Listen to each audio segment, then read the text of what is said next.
If anyone is not muted, maybe mute now. Shaking.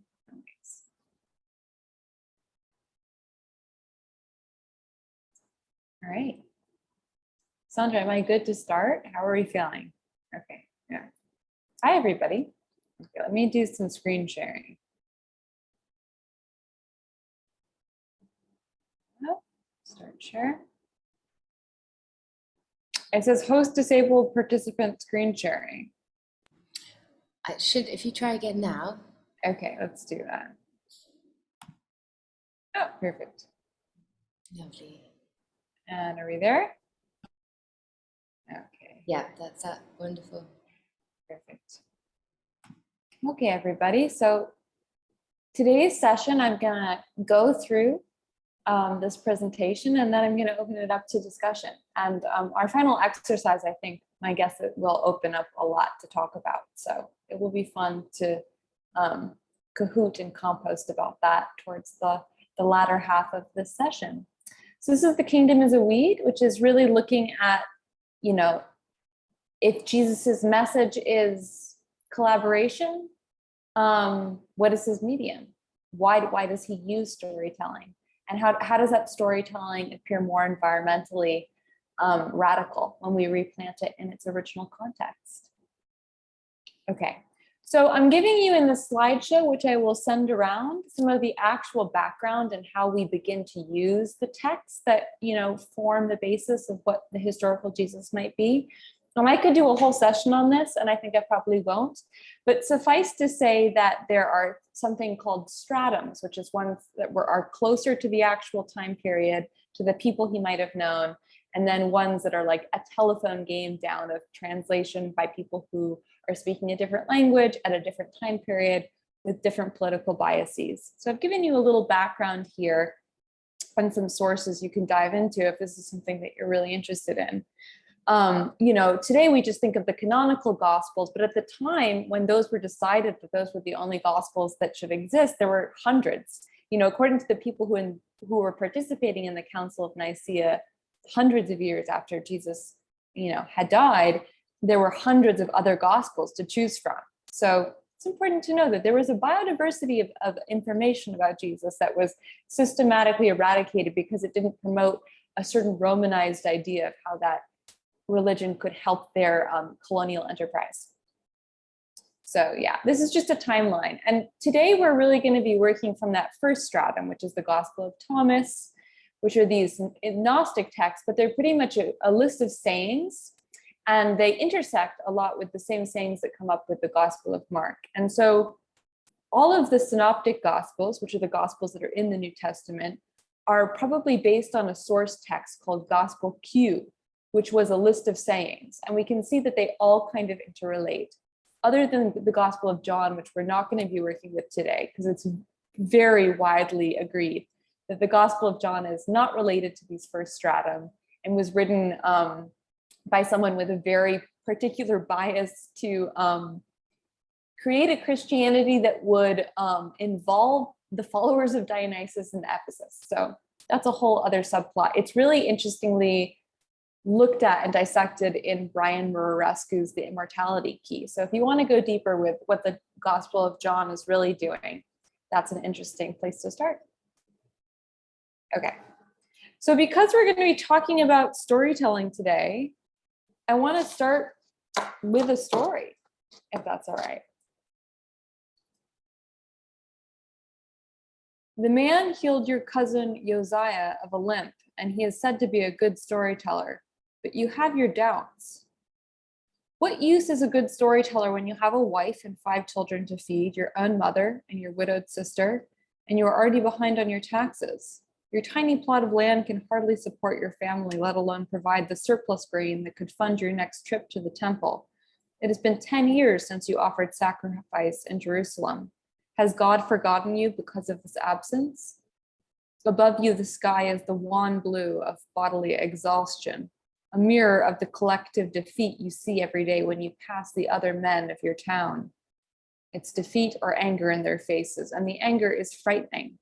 Your father told you about the destruction of Sepphoris by Herod, the thousands killed in a week, the smoldering city emitting plumes of charred human ash, the mass crucifixions after Judas's revolt when you were 5 printed in your mind as if you had stood there and witnessed it. You know 2 of your uncles were executed. Violence or defeat, both will inevitably kill you and your family. Your wife's brother Andreas is leading you along the scrubby path in the hills behind the city of Capharnaum. Groups of cypresses are stark and straight as dark flames against the distant fields growing indigo with ripening flax flowers. The flowers are coming in, hyacinth, poppies, violets, gladioli spearing through greenery with their blood-red swords. All this beauty feels like an affront to your dejection, your hopelessness, and yet you know this beauty belongs to God, that it is a sign of his presence. When you arrive, you are surprised to smell meat cooking. It has been a month since you could afford meat other than dried fish. In a clearing bounded by muscular terebinths, people are cooking mutton on a spit over a fire. A group of women are dicing onions and cucumbers, assembling some kind of midday meal. And to the back, out of the glare of the sun, a large man is speaking loudly to a seated group. Women with children bouncing in their laps, men's with hands as scarred with burns and blisters as yours, eyes jaundiced with malnourishment and pain, glancing as you arrive, scooting out of the way. A group of Nubians are here too, wealthy Cypriot Jews, freshly shaven, smelling like expensive balsam perfume. You guess they trade in those pricey unguents. The man speaking is fiercely animated with a broad, flattened nose, healed badly after a break that gives him the appearance of a lion. He is wild-looking, with a halo of tangled dark curls and a thick beard. He has the tough, broad build of the other farmers you know. This is a man like you, someone who knows what it's like to work the land, to pick a fight and to lose, to feel your skin crackling like dead meat under the relentless burn of the sun as you race to pull the zunim weeds from your wheat. And his accent is thick like yours too, Galilean. This isn't one of the Hellenized Jews from Jerusalem come to tell you that you are unclean, that your festivals are faulty and pagan, that you are failing. This is someone from your world who understands the corners you have to cut every day just to survive. You nod at your brother-in-law and sit down to listen. Look, the man is saying, the kingdom of heaven is like a mustard seed, which a man took and planted in his field. Though it is the smallest of all seeds, yet when it grows, it is the largest of garden plants and becomes a tree, so that the birds come and perch in its branches. You can't help it. You guffaw. A man next to you snorts with disbelief. A mustard seed? You cry out, even though your brother-in-law is pinching your arm.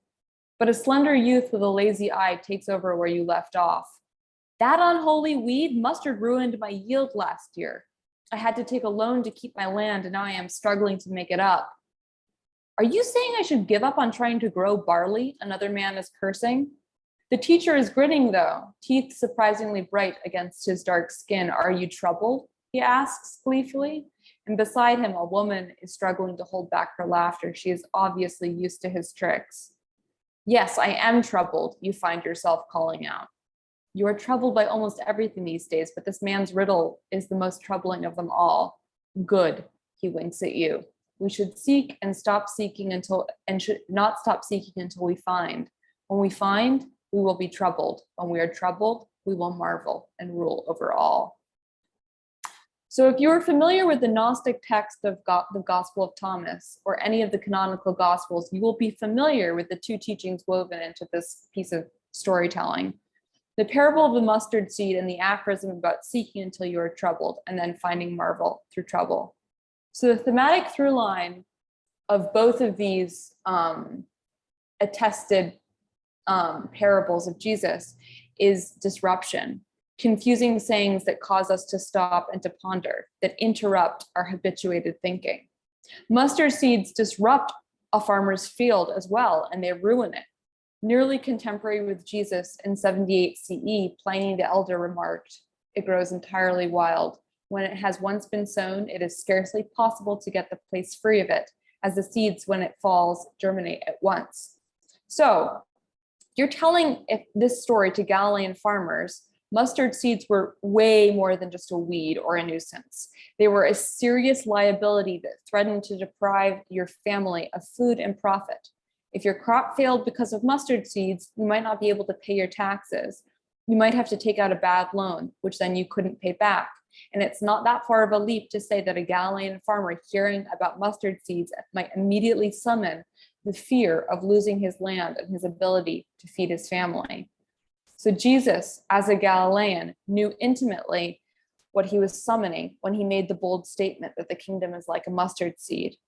Why then did he make such a conscious decision? And how can we resurrect his ecologically radical and anti-imperial sensibility by planting him back in this landscape? So Galilee during Jesus' time was lush. We backform and think that it looks like it does now, but that's post many different invasions and thousands of years. A bunch of archaeologists and historians have said it probably resembled Provence. Rolling hills studded with wildflowers, terraced farms, herds of sheep like renegade clouds shaping heads of grain from the fields, hyenas, lions, and foxes. There's a reason King David says he learned to fight from lions and bears when King Saul asked him how he will fight Goliath. It's because he had regular contact with lions and bears. They were a part of his habitat. So Jesus' teachings are a remarkable pairing of life world texture taken from his actual ecosystem, agricultural and environmental metaphors specific to Galilee. Just like the Hebrew alphabet requires extra textual information in order to be read, so do Jesus's teachings need the full-blooded reality of their context in order to make any sense. Uprooted from the land they were responding to, they lose this feral sensibility. Why then did Jesus tell stories? And why did he tell weird stories? Why did he tell stories that were mainly rooted in the daily life of subsistence farmers? So let's look back at who Jesus's teacher was. So we're agreed that John baptized Jesus. And because in a general Christian interpretation, this is embarrassing, we can take its embarrassment actually to be a sign that it's probably close to a historical truth. Otherwise, it wouldn't be included, as it seems to imply Jesus needed a teacher and needed to be baptized. The gospel writers do a lot of backforming and footwork to try and make up for this by having Jesus, say that it is fitting to fulfill in all righteousness that John should do this, but that John says, you should be baptizing me. But what seems clear, if we take away all of these, this footwork and this people well after the fact trying to make sense of what seems embarrassing, the Son of God needing a teacher and needing baptism, which implies that he was sinful, we should look at the fact that John had a program that Jesus was ultimately part of. So at the time of Jesus, the Jews had been through hundreds of years of collective trauma, and they were spiritually resilient and creative, able to transmit their teachings through genocides and dislocations, but this did not mean that they were having a good time. A modern historical and theological lens to look at the general spiritual sentiments of the time period is called eschatology. So the modern definition of eschatology is a belief concerning death, the end of the world, or the ultimate destiny of humankind. It's really associated with apocalyptic prophecy and this very modern sensibility of Christian apocalypse. It's associated with a post-Easter Romanized idea of Jesus, the Son of God, Savior, coming at the end of the world to separate the sinners from the saved. But this is a very modern interpretation, and it really only goes back as far as the German medical missionary Albert Schweitzer, who formulated this to help with missionary work.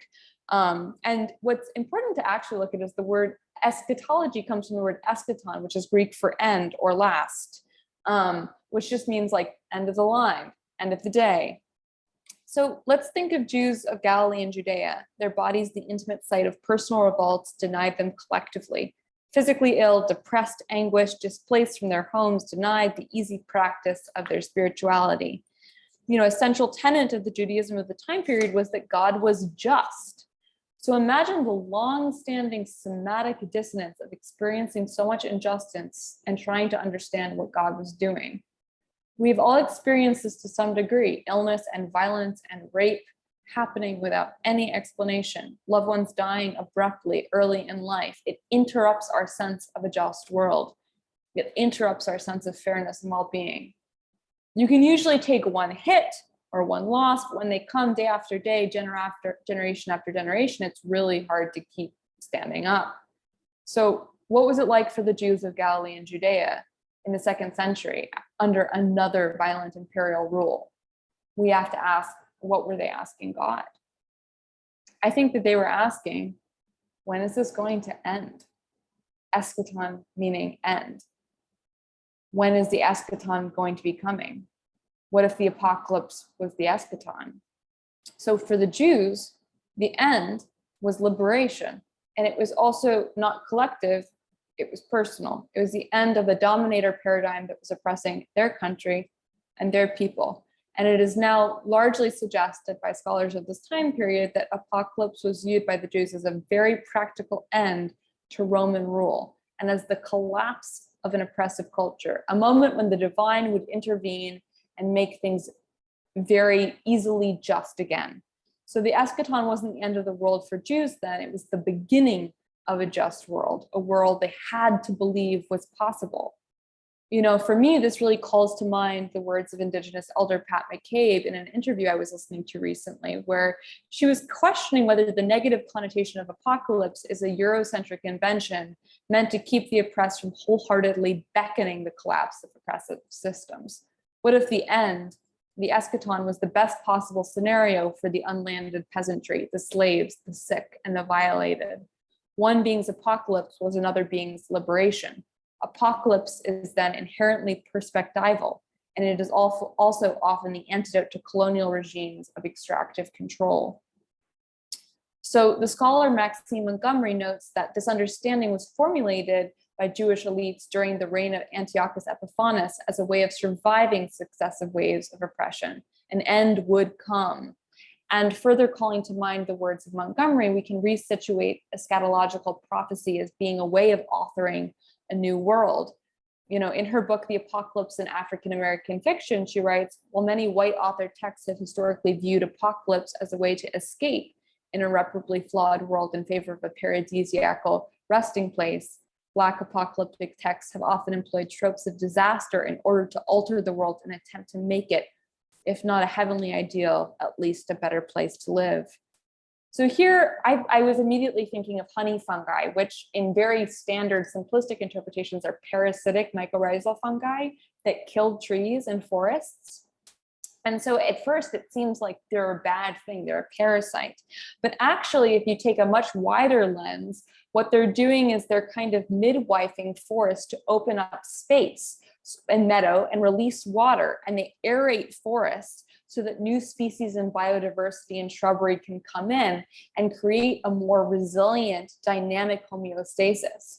So yes, the honey fungi creates an eschaton for some trees, but it also creates the possibility of a new world for many more beings. So I think that's a really interesting metaphor to work with. It's like, you know, sometimes this experience, this apocalypse that seems to be digesting and changing the terrain is making the terrain much healthier. And that it really has to do with what is the dominator paradigm telling you is an apocalypse? Who does the apocalypse benefit?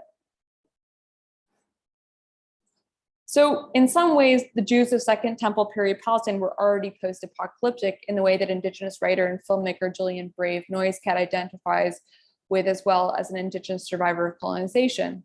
So we can think of them as being post-apocalyptic, waiting for the eschaton. They've been through these successive apocalypses.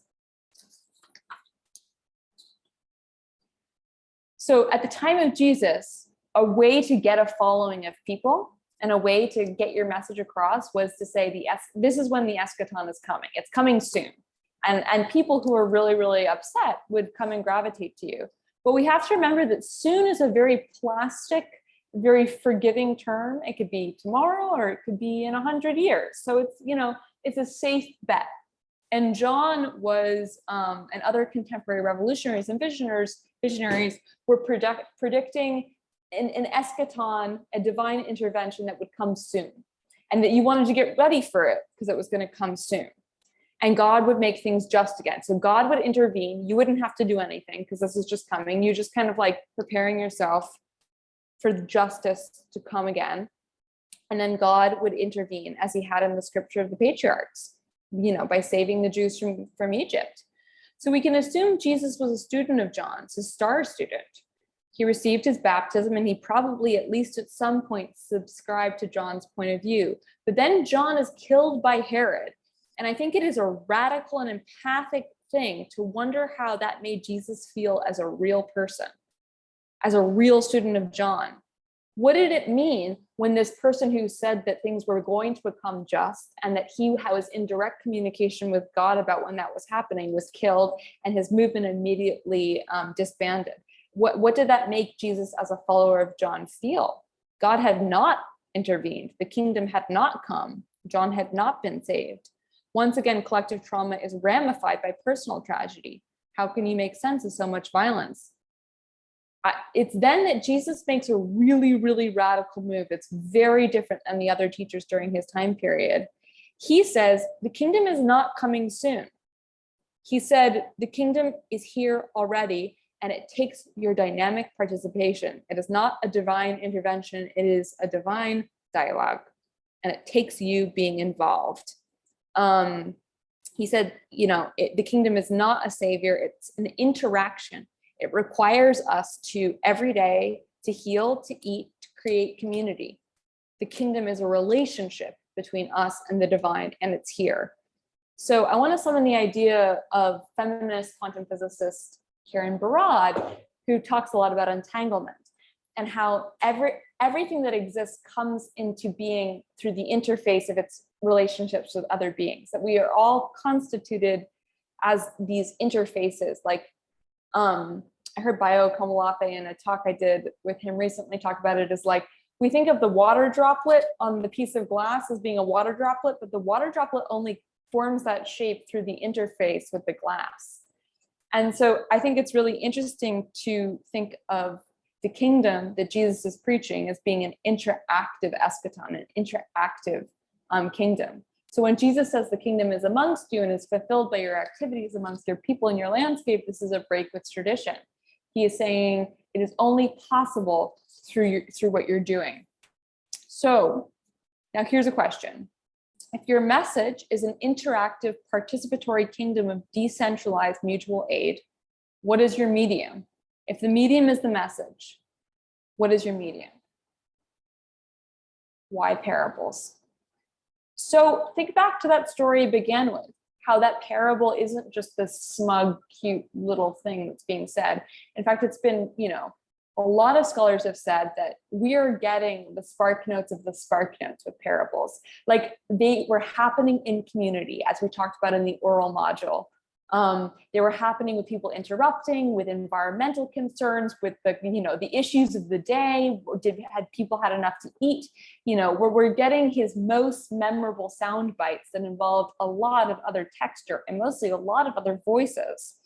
So the function of a parable. Okay, so let's start with how angry the farmer got at Jesus when he told the story of the mustard seed. So angry that he interrupted.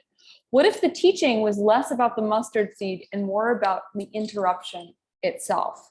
We have to remember that the parables that come to us they're missing the actual substance, which is the other people involved. And when we lose this multivocal collaborative aspect, I want to suggest that we've lost the teaching itself. That if the medium is the message, we've lost the medium, which is this multivocal interruptive act of storytelling.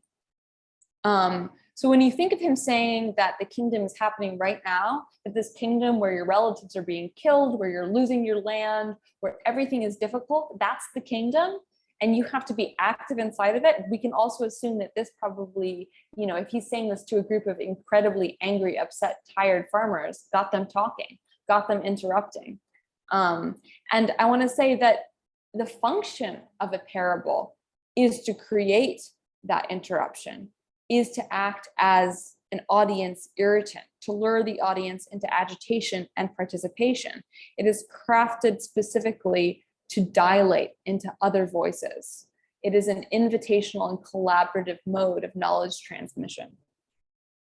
So I think a really good example is the parable of the Good Samaritan, and which I've put here for anyone who doesn't know it. And I don't think I'm going to read these parables all the way through, but you can, of course, go deeply in. The strange thing about the parable of the Good Samaritan is this would be a very easy story if there was no priest, no Levite, and no Samaritan. If it was just a bunch of people and then one good person stopped and helped the man who'd been robbed. Then you can just take it as kind of a smug story about, one person stopped and helped another person. But this is much, much more radical, because Samaritans were basically seen as being unclean, as being terrorists. Like, for the Jews of Galilee, Samaritans were very much not accepted. And so the story could even be easier if the Samaritan was the one who was robbed, and then it was the priest or the Jew who stopped and helped him. Then you could say, yeah, we're nice people. We helped the Samaritan. But the person who does the good deed, who Jesus tells us we need to be like in the story, is not the priest, it's not the Levi, it's not you, it's the Samaritan. It's the person you think is not part of your community and never will be. That's radical, and that would make people really, really angry. You have to imagine that people would be saying, like, why do you pick on priests? Why are you always angry at priests? Or they'd say, like, I don't believe a Samaritan would ever do that. You also think of the story of the prodigal son. I always think that someone probably interrupted the story of the prodigal son and said, like, what kind of a father would do that? That's so dumb. I've never met a father like that. Okay.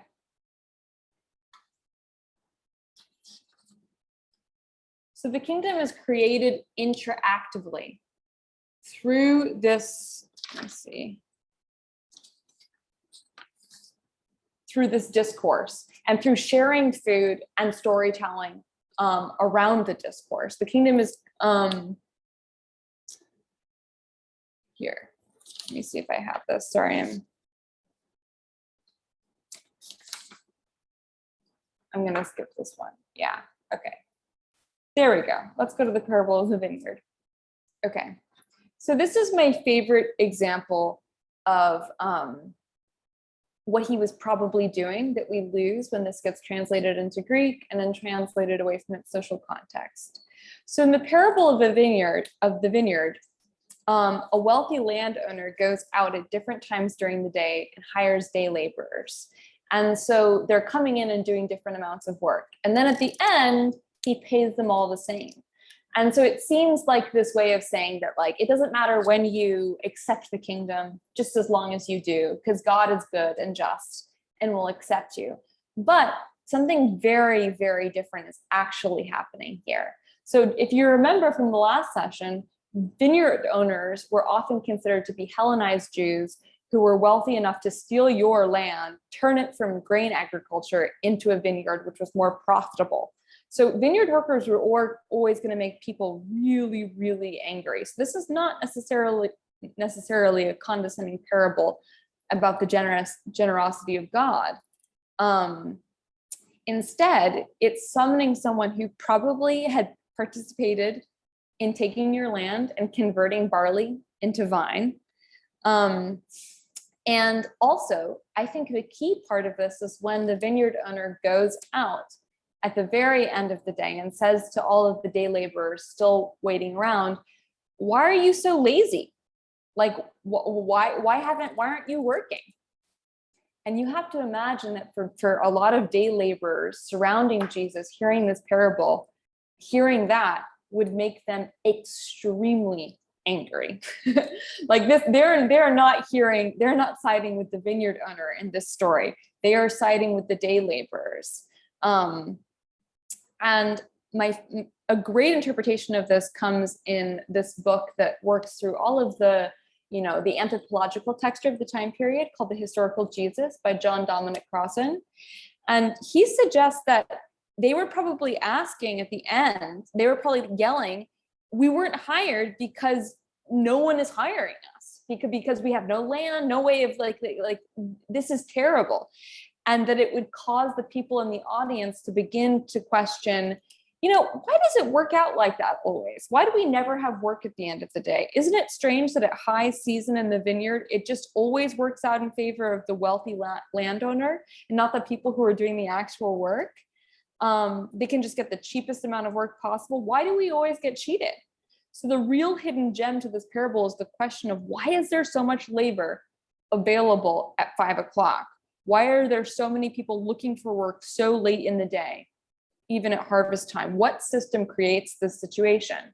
So the parable, instead of being about God being just and everyone just kind of, finally repenting and it doesn't matter because they'll all be accepted to the kingdom, is actually about making you really angry and drawing your attention to the systemic structural injustice that sets up a system that guarantees that the poor will always get hurt. So it is now generally agreed that the Gnostic text Gospel of Thomas represents some of the earliest teachings of Jesus, and the earliest texts of Jesus, Thomas, and Gospel Q, which form the basis of the Gospel of Mark and the other synoptic Gospels, are not narratives about Jesus' life, so much as they're collections of Jesus's narratives and sayings. So that's a really important distinction, which is in the Christianity that we have today, we have a narrative of Jesus's life. But the earliest stratum texts are not narratives of Jesus' life, they're collections of his stories. So the important thing we've lost is Jesus was not concerned with the narrative of his life. He was concerned with the narrative of his ecosystem. So the most important thing to remember is that Jesus drew all his metaphors from his life world. He spoke of lilies, barley, tilapia, tares, lions, and sheep, and his metaphors were drawn from the necessities of daily life and daily suffering under imperial control, the very real concerns of people trying to come into right relationship with land they viewed as sacred, despite empire's repeated attempt to uproot them. One of the riddles of his teachings is he seems to be very anti-empire and also very critical of agriculture, or at least of the type of agriculture that allows for an uneven distribution of wealth, poverty, and undermines your ability to maintain a sacred connection with the land that belongs to God. So in some ways, I oftentimes think he is preaching a permaculture, Paleolithic gospel that collaborates with invasive species, seasonal cycles, weeds, and prizes hunting and gathering over hoarding food sources and struggling to maintain monocrops. And so if we remember that story of how after the Jews leave a dominator paradigm in Egypt after Exodus, they have 40 years in the wilderness to decolonize and to restructure, to come back into a sense of what it would mean to create a just society, having deprogrammed from the former hierarchy. We can think of Jesus as preaching within his storytelling a type of rewilding, a type of going back to the wilderness for a moment to deprogram from Roman imperial control. And so I want to share some of these pretty amazing representations of his downhill gospel. It seems like, he's talking to farmers and he's pretty much saying to them, he's saying reject Roman rule, also reject agriculture. So parable of the sower is one of my absolute favorites. So listen, a sower came forth, took a handful and cast. Now some fell upon the path, and the birds came and picked them out. Others fell upon rock, and they did not take root in the soil and did not send up ears. And others fell upon the thorns, and they choked the seed, and the grubs devoured them. And others fell upon good soil, and it sent up good crops and yielded 60 per measure and 120 per measure. So my question is, what type of farming is this? This is the type of farming that birds do when they scatter seeds. This is the type of farming that animals do with just, dispersal of seeds in their poop. This is not the type of farming that is a monoculture, monocrop, always fighting against weeds in the seasons. This isn't necessarily even human farming. So I always think of the parable of the sower as being deeply subversive, and that it's actually not even about human farming. It's the type of pollination and movement of crops inside of landscapes apart from human beings. It's birds scattering the seeds. And then we have Gospel of Matthew. Look at the birds of the air, for they neither sow nor reap nor gather into barns. So we were thinking about how alphabetic texts occur at the same time that we have agricultural surplus, that we see the need that you need to document what you have, what you've accumulated. And so that you need to start writing down lists of what you've accumulated. So we can think of Jesus actually in this moment of oral storytelling as an oral storyteller saying, don't accumulate words, don't accumulate lists of things, don't accumulate anything. You know, God takes care of the birds and they never hoard. Are you of not more value than they? Which of you by worrying can add 1 cubit to his stature? So why are you worrying about taxes, about trying to create food to feed yourself? Why don't you just, if the birds are taken care of, won't you be taken care of as well? So why do you worry about clothing? And the really interesting thing about this, to me, which seems key, is instead of focusing on the Romans and on the violence and on the trauma and trying to figure out ways to cheat the system, which everyone's trying to do, he's saying, look at the lilies, look to the birds, split a stone, I'm there, split a piece of wood, I'm there. God is not inside of human structures. It's in the field, it's in the flowers, it's in the birds, it's in the fishes. So he's always just taking your attention, interrupting the dominant paradigm and putting it elsewhere. So then we have, of course, the story of the wealthy landowner, and he's always talking about wealthy landowners. He's very critical of them. I feel like people always say that Jesus was very critical of the priests, and I'm saying like, nah, you know, he was dialoguing with the priests because that's what was happening during the time period. You know, renegade teachers were always dialoguing with other teachers. But the people he seems very, very critical are vineyard owners and landowners and people who hoard money and agricultural surplus. So we see in the Gospel of, this is the Gospel of Matthew. No, Luke, this is Luke. The farmer who's counting all of his surplus, and he's thinking, oh, I have too much. My barn isn't big enough for all that I have. And then, you know, Jesus says, but you're going to die tonight. You can hoard all you want, but if you haven't paid attention to the lilies in the field in your actual relationships, if you haven't dynamically participated in bringing the kingdom about today, it's not going to matter. So, so someone asked in the Discord what I think about Jesus and psychedelics. And so I think I'll take a moment to dilate out and say that I think that there's quite a lot of evidence that psychedelics were used in Ephesus and in the mysteries within Greek culture.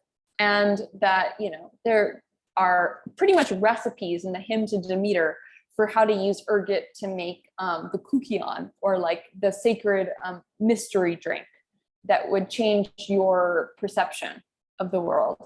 I don't necessarily think that there's that same type of evidence in Palestine, but I do think that in a culture where there was a lot of cross-contamination, that type of knowledge of entheogenic use would probably reflux all throughout the Mediterranean basin. It's not that, and one of the most important things is, as we talked about in the first session, about 200, 300 years before Jesus comes to be, the most popular cult of Dionysus is prohibited. So you have a huge group of people who are the followers of Dionysus and probably are involved in some kind of entheogenic mystery culture where you use plant medicine to create a consciousness shift. And suddenly their type of worship is made illegal. And of course, Dionysus is like Jesus, born of a mortal and a god, called the Son of God, sits in the lap of God, comes from the lap of God. There's a lot of really interesting overlap if you look at Gospel of John. And the thing about Gospel of John is it was written in, I believe, Ephesus, where there was a huge center of Dionysian worship, which was displaced and suddenly illegal. And so John, who's like, you know, I want to spread Christianity. What can I do? He finds the Bacchae and he pretty much lists word for word. And this has been well documented, and I'll include it in the resources, huge chunks of the Bacchae and puts them into the Gospel of John. So the Gospel of John is knowingly responding to a culture keyed towards a god of fermentation and wine and revelry and food and anti-imperialism, and taking elements of it to convert mostly groups of women to this new religion. So I think entheogenic overlaps with Christianity mostly occur in this very conscious attempt of early gospel writers to engage Dionysian followers who are looking for a new person to graft their illegal worship onto. And there's been a lot of research into this. But there is something weird, and it's also a great moment of looking at how Jesus is transmitting real ecological information. Like, you know, his storytelling is about teaching spiritual information about how to interrupt dominator mindsets, but he's also giving you real information about what's happening in your environment. And one of them is the parable of the tares. So the word translated for tares in the King James Bible is zizania. And the word is thought to have meant darnel, a ryegrass, which looks much like wheat in its early stages of growth. And Roman law prohibited sowing darnel among the wheat of an enemy, suggesting that the scenario presented here is realistic. Many translations use weeds instead of tares, which is even, so you have zizania translated to tares, translated to weeds. So you're losing what zizania darnel really is. And the reason why the Romans prohibited it wasn't because it ruined your crops, it's because it poisoned your crops. It made your crops poisonous. And what made your crops poisonous? What's important to note here is that darnel has a very special attribute that every farmer and mystic and person would have been aware of at this time period. It tends to grow the fungus ergot that is the basis for lysergic acid, LSD. Ergot was also extraordinarily poisonous. So if darnel grew with your grain, it would inevitably infect your grain with ergot. There was, in fact, here's the thing that people lose. There was no way to separate the grain. So in this parable, Jesus is saying, like, wait till the end, separate it at the end, don't worry about it. He's saying that with a wink, because every farmer there would know that there's no way to separate it. Once ergot grows with your wheat, it infects your wheat. There is no way to separate it. So he's saying to people who know exactly how this works in their fields, he's telling them something false with a wink. And I think what we're missing from the gospel is often Jesus's wink. The fact that he's saying something that he doesn't necessarily mean in order to elicit a response. And that's what that bodily kind of wryness, that slantness of Jesus is something that we have to add back into the Gospels, that he's often saying something that he knows is not true to elicit a response. So there would be no separating the ergot from the wheat. So Jesus is not just telling another annoying story, he's telling an extraordinarily dangerous story here. One, it's anti-agricultural. It says the whole system lends itself to imperial control and to dishonoring the land that belongs to God. The way we are doing agriculture as monocropping grain is not working. So it gives knowingly bad advice to the farmers as a way of saying, just stop. Just go back to the wilderness like our ancestors did for a while, like Moses. We need some wildness to teach us how to do civilization and farming after all this oppression. We need mustard seeds and darnels. We need to take a break. Two, and this is my response to the, was he associated with psychedelics? This is a very real relic of Jesus nodding to the practice of consciously growing darnel with wheat to specifically grow ergot to be prepared in particular ways for ritual use. So, he lived near Sepphoris. He lived in a pretty cosmopolitan time period. He probably had knowledge of this. I do think this was probably happening during the Eleusinian ceremonies associated with Dionysus and Persephone and Demeter. So I'm a skeptic of associating Jesus with psychedelics. And I think that legacy happens later on when he is syncretically merged with Dionysian and Eleusinian mysteries. I do think probably psychedelics happen in later Christian communities, but not during his actual life. However, I will admit that when we replant the parable of the tares in the ecological context of Galilee, it's a very weird thing to be telling people. So we can imagine Jesus saying, like, oh, maybe you shouldn't separate them. Just wait till the end. That's what God does. He waits till the end. And that's how you'll get to God, if you eat your tainted wheat. Or he's saying, and this is actually probably closer to what he's doing, he's saying to a wealthy farmer there, I'm inviting you to eat tainted wheat that will kill you. So oftentimes what he's saying is kill the wealthy farmer. Or not, he's not saying kill the wealthy farmer, but he's saying something that could be taken as being really oppositional and anti-imperial and violent.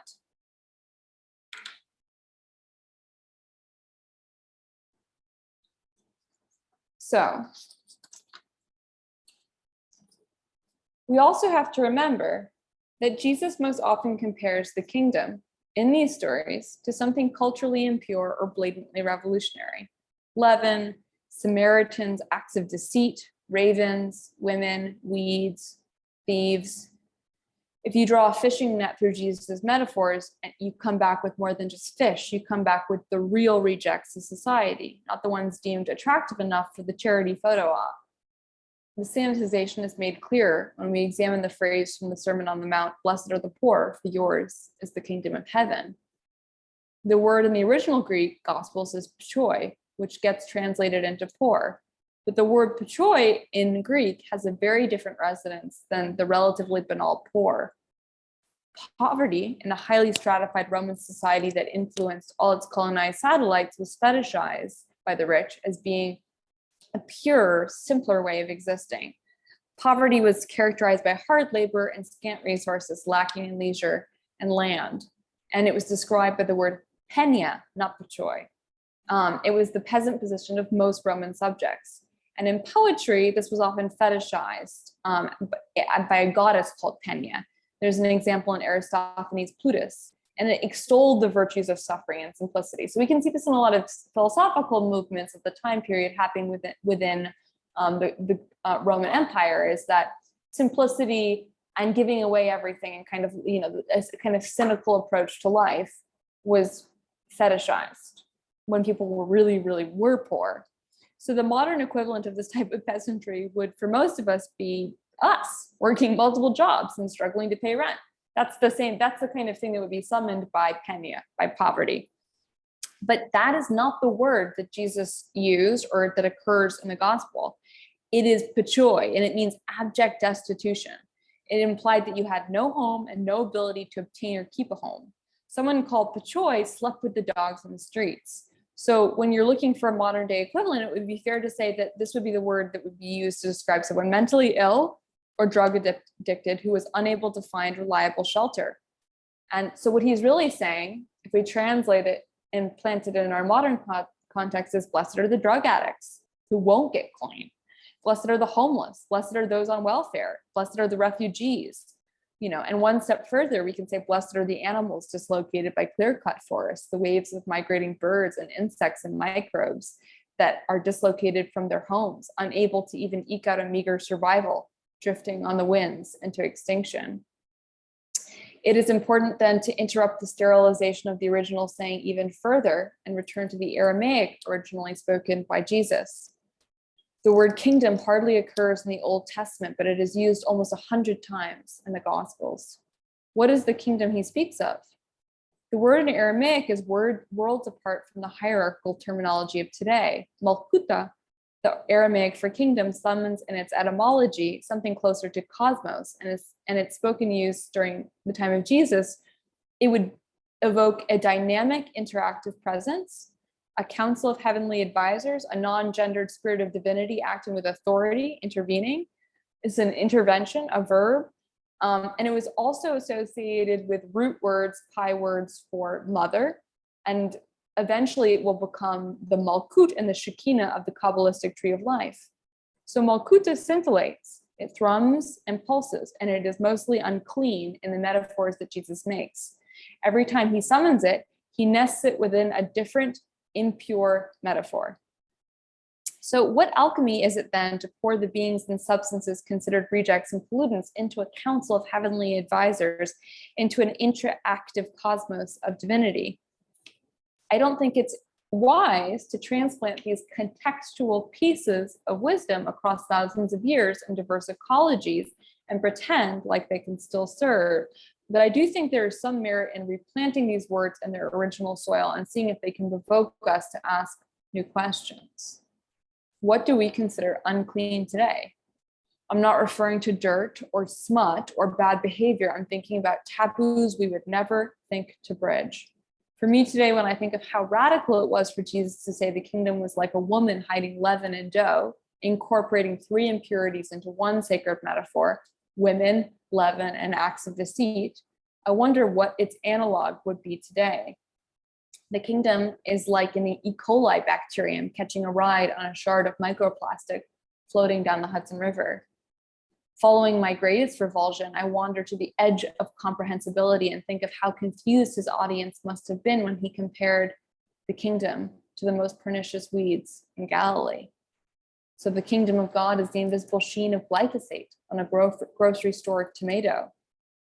The kingdom of God is the Mesozoic ferns burned into the pure petroleum presence, inhaled and inhabiting the exact shape of your lungs. From a mustard seed, a crop destroying cosmos, from the mistranslated words of a Galilean storyteller, 2,000 years of ecocide, colonialism, and violence. Is that the kingdom?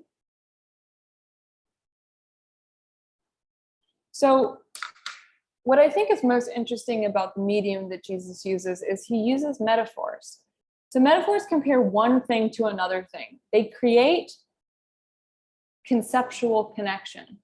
Thus, by comparing the kingdom repeatedly to impurity, Jesus stitches impurity and waste and the unwanted back into community and into dynamic dialogue with the divine.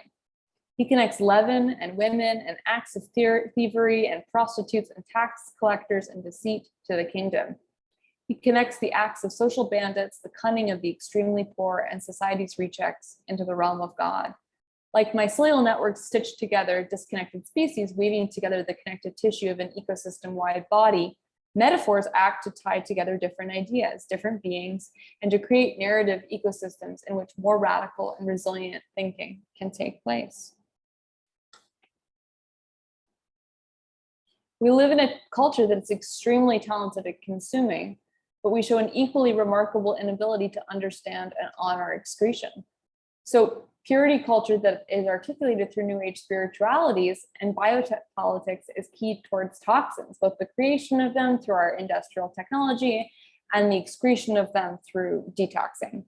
And while we nitpick over impurities and toxins in our bloodstreams, our spiritual circles, we're much more practically abstracted from our actual excrement and the impact it may have on the ecosystems it is finally offloaded to. And so I think that if we think about how where this type of storytelling can point us today, we can think about how resilient, coherent food webs depend on waste. They are built by waste, actually. One being's waste becomes another being's food. And that's how nutrients cycle through complex webs. That's how salmon bring sulfur from way out into the ocean, upstream, eaten by bears who then excrete them into the soil and leave their carcasses behind, that then repopulates the nourishment of the soil way inland.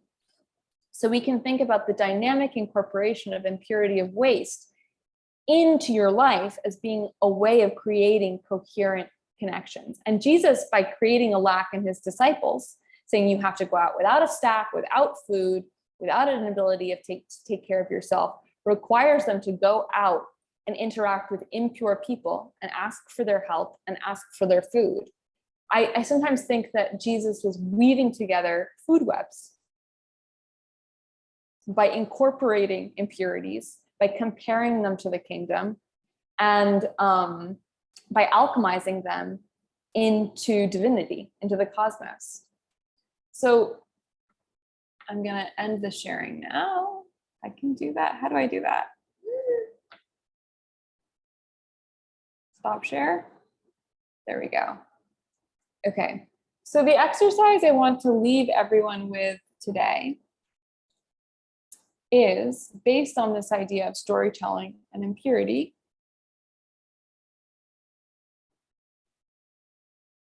And I'm calling it the contaminated cosmos. So metaphors are comparisons that draw two different beings into relationship. Cross-contamination is required. By comparing something to something else, leakage occurs between two previously disconnected spheres. So this can be violent, it usually is, but it can also be inclusive. What if we use metaphors and parables as a way to take responsibility for our waste, spiritual, cultural, practical, by stitching us back into relationship with it? How can we include impurities in our cosmos in a way that nourishes the food web? What if we realize the cosmos might be hiding in the dirtiest corner? So this exercise is try for 5 times creating an aphorism, like Jesus included in his Beatitudes and his parables, which is the cosmos is like. So try that 5 times. Not right now, but slowly over your week. An example could be, I was just thinking before we entered this, which is the cosmos is like the lithium hidden in the computer chip, violently removed from its home in under the lake brine and the earth's crust. The cosmos is like an N95 mask covered in dirt hung around a seagull's neck. The cosmos is like the invasive barberry bush, providing a shelter to both rabbits and Lyme disease causing ticks. So we will be sending out these exercises. So that's where I wanted to start. And now I want to open up the next hour or so for actual discussion, because I feel like we probably covered a lot of terrain.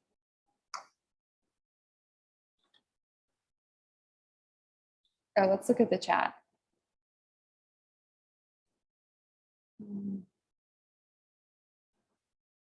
Whoever wants to pop in, please pop in.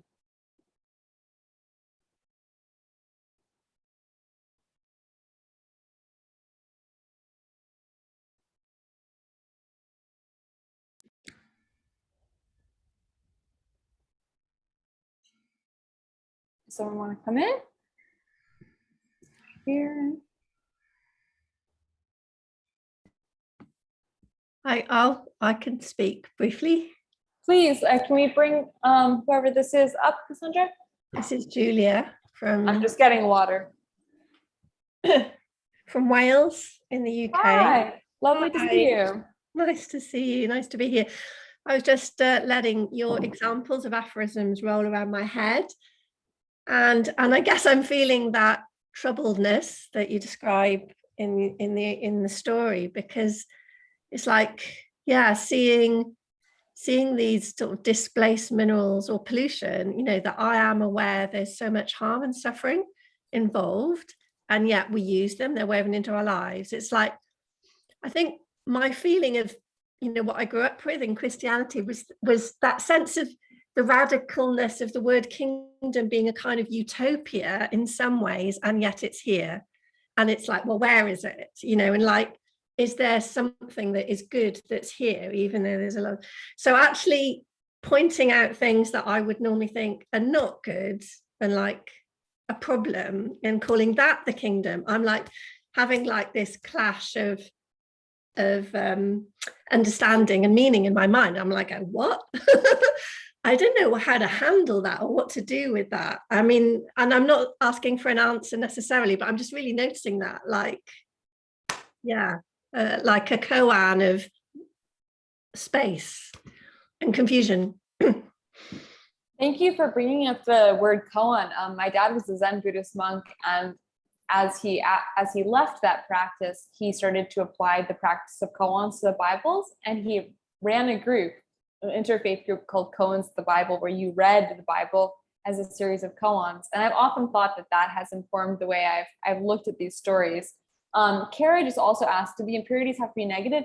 No, I mean, in fact, it's about interrupting what we consider impure. Like, I don't consider women to be impure, but Jesus was very consciously saying, like, women doing things that are considered impure by society are actually the cosmos. So it's more about interrupting these dominant paradigms.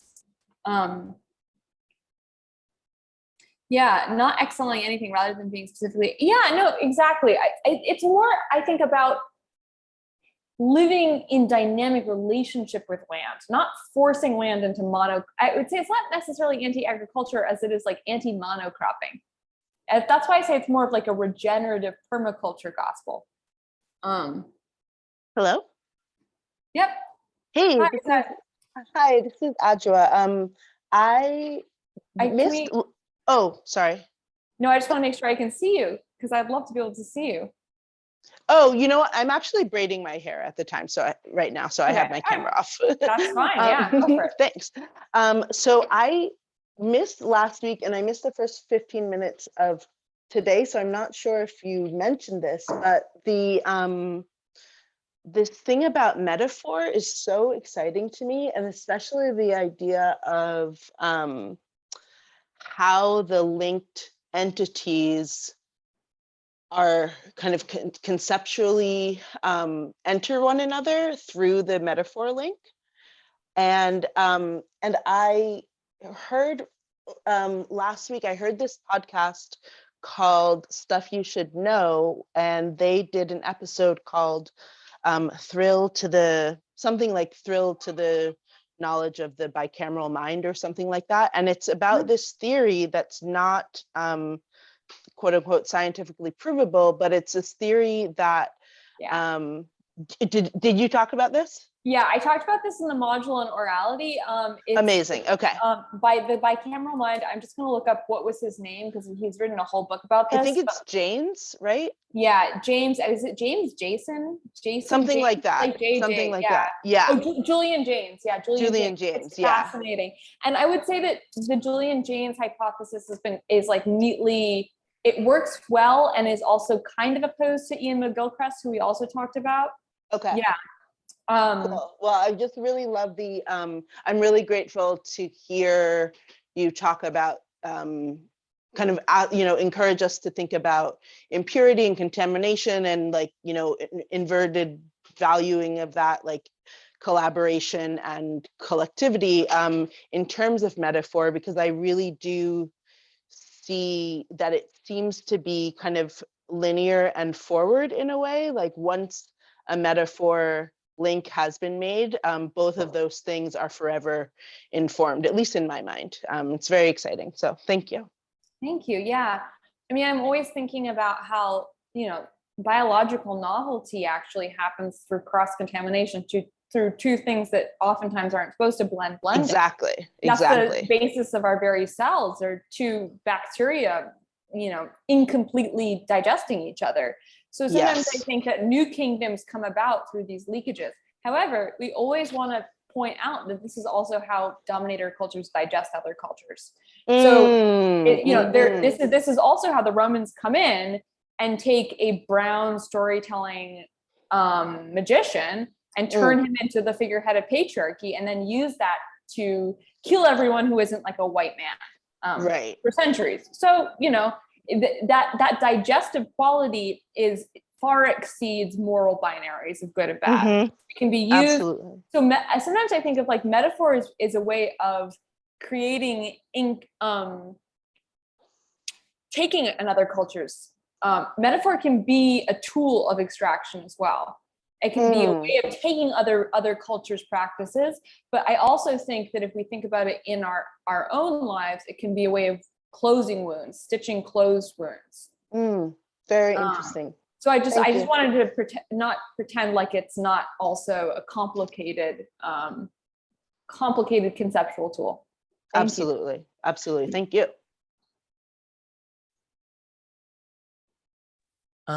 I would just hop in really fast if it's Yeah, cool. please.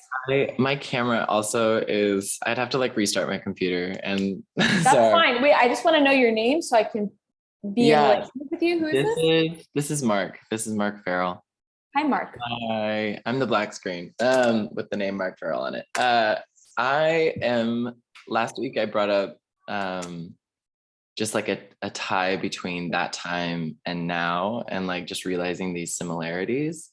And like this week, it's kind of the same thing, and just kind of like in my body feeling the release that goes on when like from the shift from like John the Baptist kind of to like Jesus, where it's like no longer is it something that it's like the apocalypse is coming and you have to like purify yourself like before the apocalypse comes, and this like leaning into the dirty and the compost and the grimy corners, because I feel like there's so much of that going on these days, and that like so much of when you look around and there's these issues of I mean, whatever you want to pick, a lot of it comes back to you. And it's like, well, I just have to purify. I have to like raise my vibration high enough that like it changes the field. Like I have to boop, boop, boop, boop.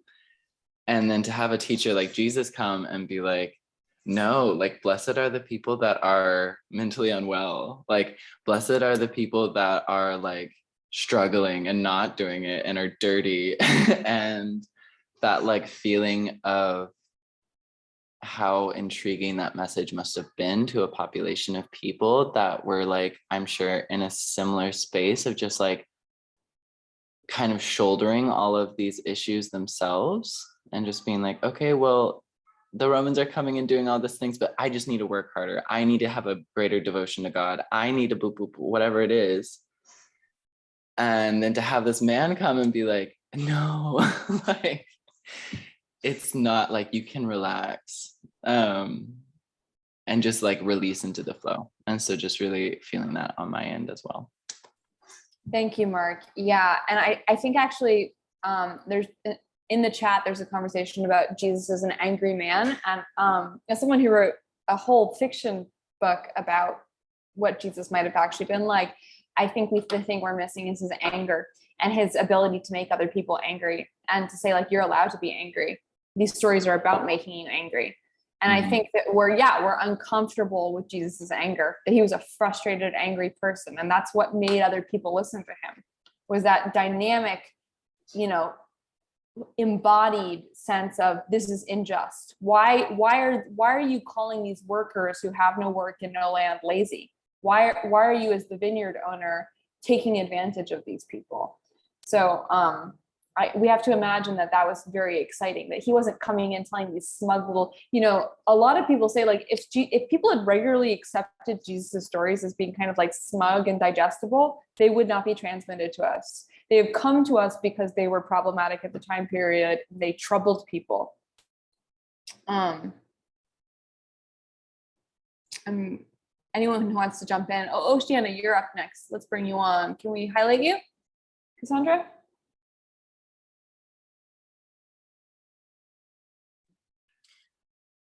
Whew. Hello.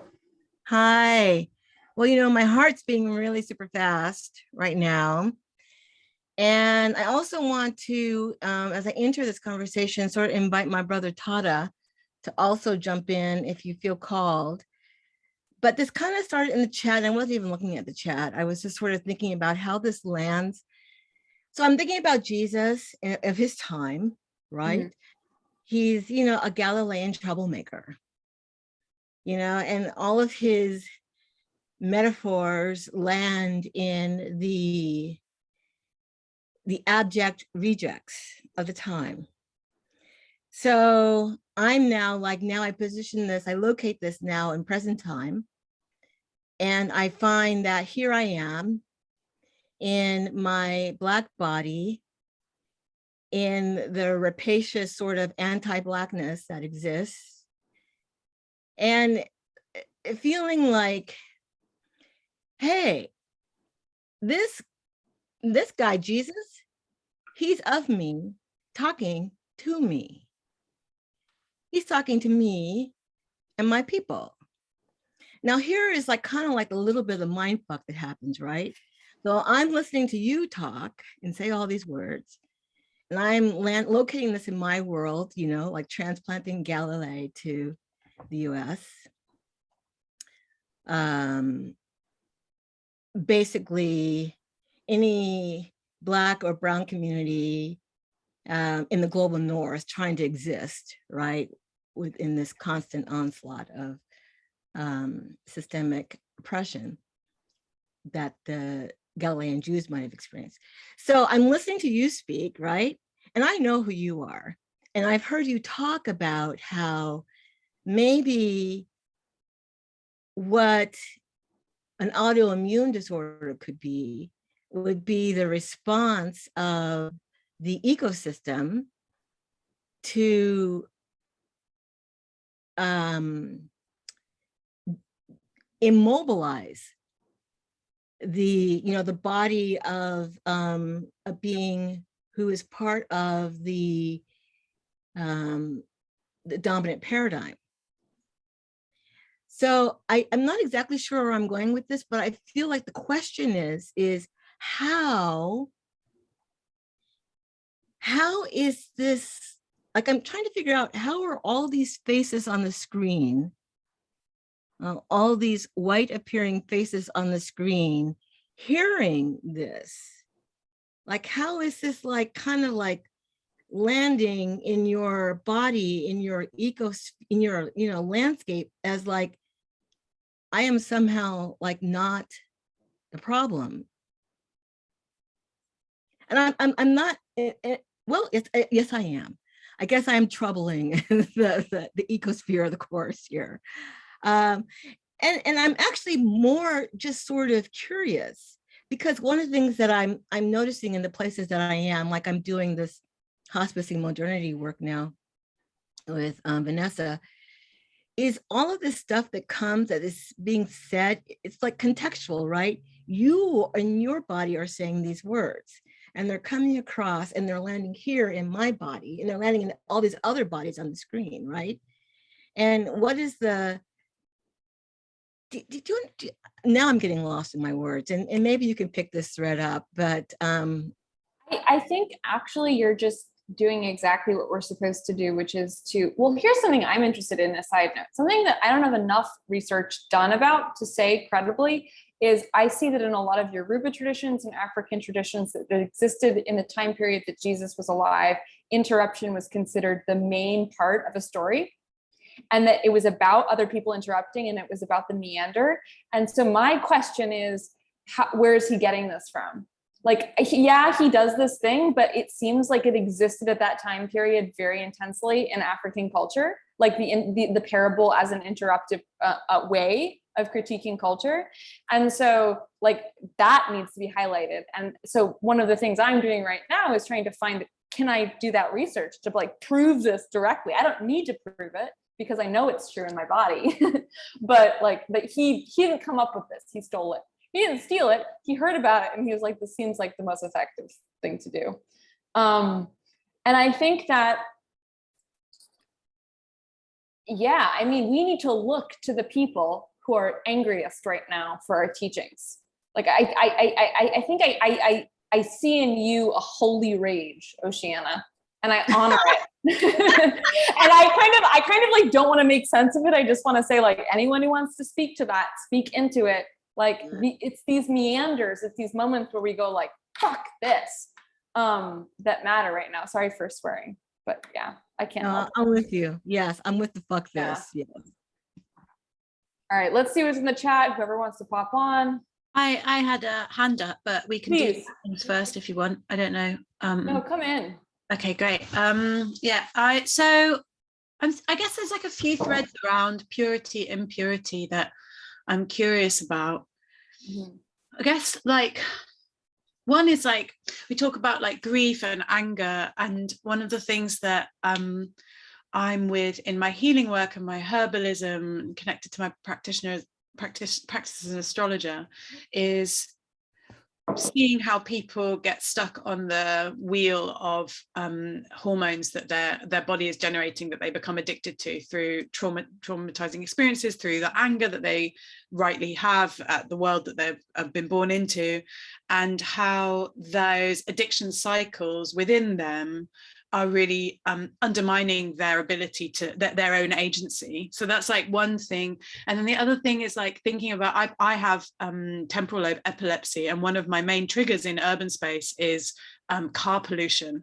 And it's like actually one of the things that car pollution triggers is a type of seizure that's quite pleasant. It's like a kind of aura. I call it my whelm. It's quite lovely, really. It's like connects me to the cosmos, makes me unable to speak and walk, but it feels nice, you know. And so also thinking about that impurity, and then also thinking about something you said about the maybe like a fungus that was around at the time that people became violent towards each other. And I guess what I'm kind of getting at is like there seems to be a whole slew of impurities that are moving us, and as like humans and before I don't know enough about the rest of the world, the rest of the ecosystem, although I know some things about plants, and that I know I resist. I try to get off my emotional wheel of addictive hormones. I try not to have seizures. I try not to drink the cheap beer that's going to make me violent, and I guess what I'm wondering is like, is there some, I wonder what your thoughts are on this, like perhaps there is some deeper evolutionary thing. Perhaps the addictive pattern of my own stress and anxiety is something to surrender to. Perhaps I'm supposed to not sleep and wake up every 4 hours, and it becomes so intolerable, that I go out and like smash things, I don't know. It's like, I guess there's this thing around purity for me, which is like, wow, if I don't have a certain level of purity in my day-to-day life and ecosystem, I don't get to do very much, and so in embracing the impurity, but then perhaps I'm not supposed to do much. Perhaps I'm supposed to just embrace the impurity and something stuff like this. I don't know. There we go. This is landing with me really intensely, like bodily, because I have mast cell disease on top of my Ehlers-Danlos, and so I'm like deathly allergic to everything. I mean, I have neurological symptoms when someone sprayed pesticide down the street for me, and now I can't see out of this eye today. So that's what I'm telling you. And I think I can only eat 2 foods. I'm a person who's preaching against impurity, and yet if I don't live my life with extraordinarily intense rules, I'll die. So I feel you. And I think a lot about Anna Singh's work about rubble ecologies and salvaging a life. Salvaging a life does not mean becoming that weird martyr who accepts all of the pain. It means about saying how do I alchemize this where I can? How do I make decisions that help other people? I do think that oyster mushrooms grow towards radiation and then take it into their bodies and alchemize it. So then you can take the mushrooms out and you've taken the radiation out. I do think sometimes for people in white bodies and places of privilege, if you can digest some toxin, do it, because there are people we've made to digest the toxins. I think in my own life, I've been thinking part of this course, to be perfectly honest, I was really scared to do this course because I was I feel like Jesus has been used for such shitty stuff, and I almost don't want to touch this. I don't want to touch this, but then I was my ancestry are white people who practice Christianity in violent ways. Maybe I should touch this toxin. Maybe I should grow towards it. Mm-hmm. And so I think sometimes it's all about, dancing. No, you can't drink the cheap, shitty beer that's going to put you in the hospital. But then also, what does it mean to think about the whole agricultural system that's creating pesticides and monocropping? Can you go upstream further? Can you think about it there? This is complex, and I don't think there's an answer. No. I'm a person who really struggles. I live a life that is very pure, and it feels oppressive. Mm-hmm. And I wonder how I could be more collaborative with the complexity in my environment. This is something I think about daily. Against Purity by Alexis Shotwell is an amazing book. And I'm including in the resources that book and their recent interview with For the Wild, which talks about how this resonates inside of our current culture. Okay, groovy, thank you.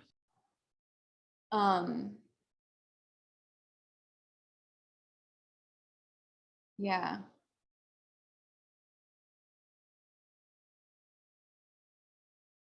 Yeah. Okay, let's bring on Hannah. Hello. Hello. I'm Hannah Wendell.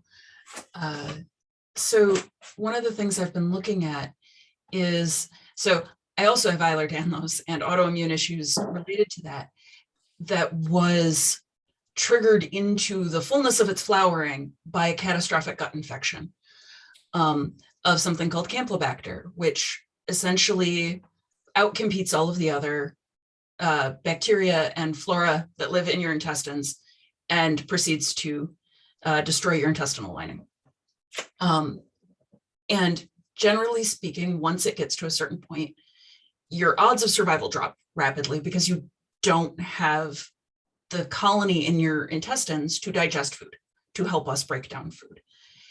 And something that I've noticed in the last few years when I isolated intensely from other humans was that I started developing problems digesting food again after 25 years of working to repopulate my gut. And it's making me think really intensely about community and about how we are in constant exchange with the people around us, with the other beings around us, to maintain our ability to intake information and digest it, and intake nutrients and digest it, and what that cycle of intentional contamination as a healing modality, those irritants, taking the things in that would otherwise make us ill, that once we start developing these communities within ourselves and working as part of an ecology, where those intentionally introducing things which would otherwise make us ill or would intentionally otherwise be seen as impure is part of how we exist. And I've been really appreciating looking at everybody here and talking to people in place and listening to the discourse about this that we're generating. So thank you, everybody, for talking about that. Thank you, Hannah. Yeah. I mean, when I first had my health issues before I had my diagnosis, I was given so many antibiotics and they made me sicker and sicker. And then they would give me fungicides to kill the fungi that grew because they killed off everything. And those would make me sicker. And I was like, I have to work by inclusion when I just try and kill things constantly. So it comes back to one of the key themes of this course, which is we don't work by practice of subtraction, we work by process of addition. And sometimes what you're adding on is complicated, but when you add it to something else, it sprouts something new. And yeah, so the compost heap is a sticky, tangled knot. And I'm mostly just here with you in the complexity. What does it mean to be in a body that has been activated by this culture? I don't know what it means. It does feel like a call to action, to some type of action. And sometimes I say like, all right, if I can't heal my body, maybe my healing exists outside of my body. Maybe it's in some web of connectivity. You know, no cure, but the cure is everywhere. Well, and the idea that purity is relational.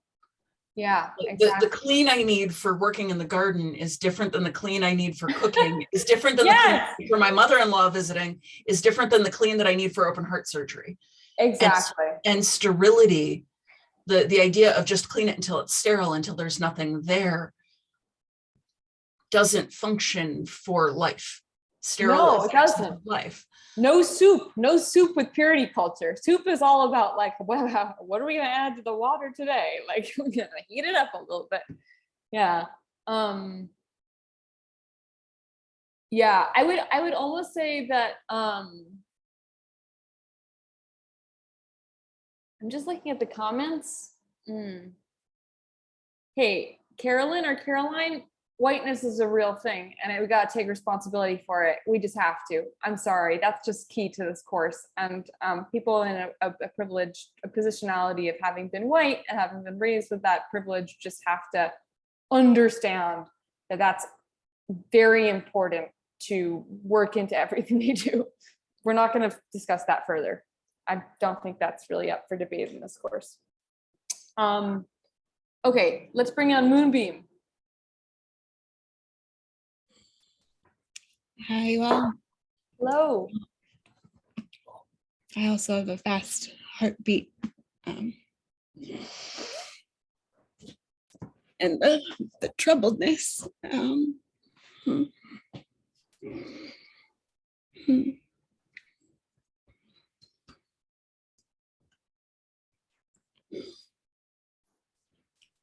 I'll see if I can find some words here. Take your time.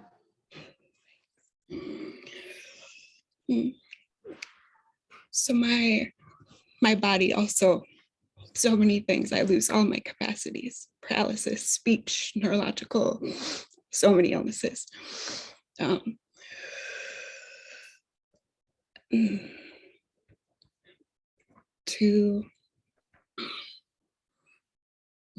So what's really striking me from last several weeks is like those speaking about like the necessary absences in the discipleship, no home, no food, even how you were talking about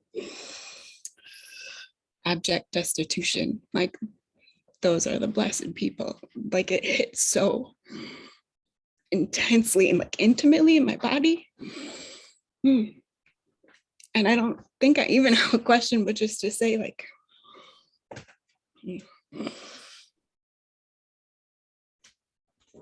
I'm in a place of I can't work and I'm homeless. Like this is an illusion. These are my friends letting me live with them right now and they feed me. But what's interesting, I guess, that I want to share is coming back to this like relational collaboration, survival, like the 2 times where my system comes back is having bare hands and feet like on the earth or in natural bodies of water. My brain comes back, my speech comes back. And weaving caskets. So I've like navigated being on the edge of dying so many times for so long that in preparing for that, like that's what I've learned how to do. So learn how to weave caskets out of willow. And I don't know, it just has me thinking about like coming into a relationship with willow, and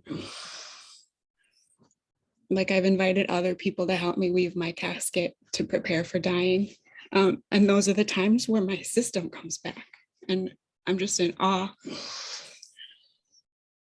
And this funny thing about feeling like the sick and the healer and being in a place where like the only thing that's keeping me alive is that I can be with other people in their grief and weave with them.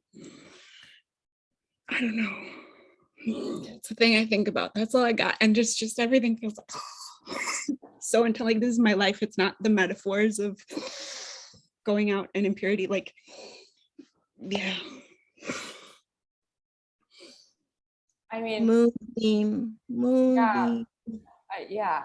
This week Can we I've just spent. pause on Moonbeam? Yeah. Can we just pause on this? This is so raw and real. I feel you. I do. I feel you. Thank you. Thank you. Where are you located, Moonbeam? Can we locate you in a place? Yeah, right now I'm up in Duluth, Minnesota with some friends. You are the blessed. You are the kingdom. I mean, that's really all it simply is. It's just like awesome and crazy. Like just it's so impossible. And there's so much beauty, like You are, I mean, I've been thinking a lot. I think a lot about ghost pipe and mycoheterotrophic plants that don't make any food for themselves. They're considered parasites, which I think is wrong. What they do is they're supported totally by fungi who support them, so they don't have to produce chlorophyll. And I oftentimes think that people who need so much are the most sacred people in society because they let other people help.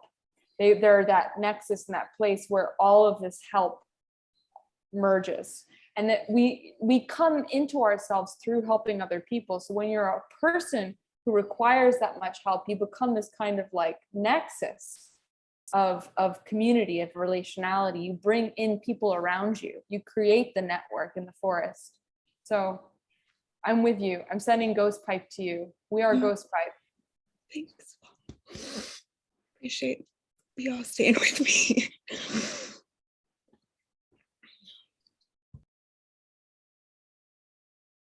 Okay. Stay in touch, please. Okay? Like personally, please keep me updated. Ta-da. Let us bring you on. Yeah, I feel a bit of paralysis in the moment. Lost my train.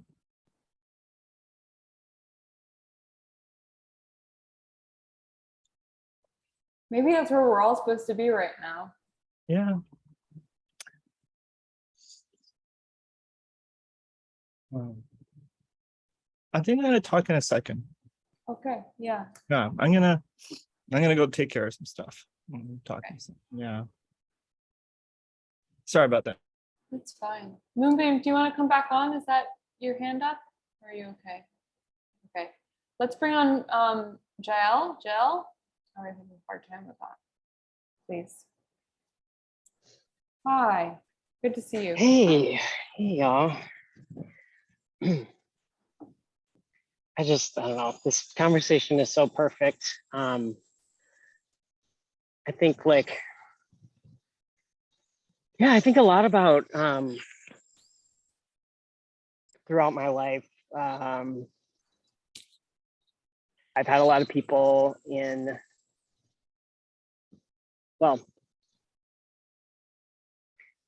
I mean, I've shared this before, but I'm also chronically ill. I'm trans, I'm queer. I grew up really poor and had a lot of crazy stuff in my life. And which is just to say that I think I had a really deep awareness of and connection to the ways that people are exiled and suffer in our society. And really felt that both personally and also just like learning about, I can remember being in like first grade elementary school and learning about history in a way that that slavery existed, that these wars have existed, that all of this oppression has existed, that all these things. And I'm looking at my classmates and my friends like feeling horrified by this, and then being even more horrified by the adults and the parents in my life who consistently have, and many of them still to this day, absolutely gaslight me. And of course, just as do white people in dominant culture, everyone, about the fact that it's like, oh, you're just sensitive and you're a snowflake and you're a hippie and you're just, all of these things. And, I really learned early on to have this very complicated relationship with my anger, because I've never really been, this is probably being in, this is, like a being on the spectrum thing, but I've never been super good at doing a lot of masking or being hiding what my emotions are and things. And, which is also part of the reason I just didn't fit in a lot of ways. And more and more in my life have just grown to love my anger and to honor my anger and to honestly feel like it's a green flag, red flag. I don't want other people in my life who aren't angry, you need if you're not angry about what's going on, then what is even happening? How are you even, I don't know. And also just this, sorry, I have so many ideas that are kind of, I'm going to try to pull them all together, but this thing that I say to myself a lot, because I'm very driven to want to fix. I want to fix things. I want them to be better. And I've, through my own chronic illness journey, I've really had to learn how to let go of that, because the overachieving I did as a kid, it didn't work anymore. There's nothing I can do to make myself not have the experience that I have now. And even though a lot of that hasn't changed fundamentally, my life experience is so different now that I, several years back, just decided the number one and only thing that I have as my top priority is my health and my well-being.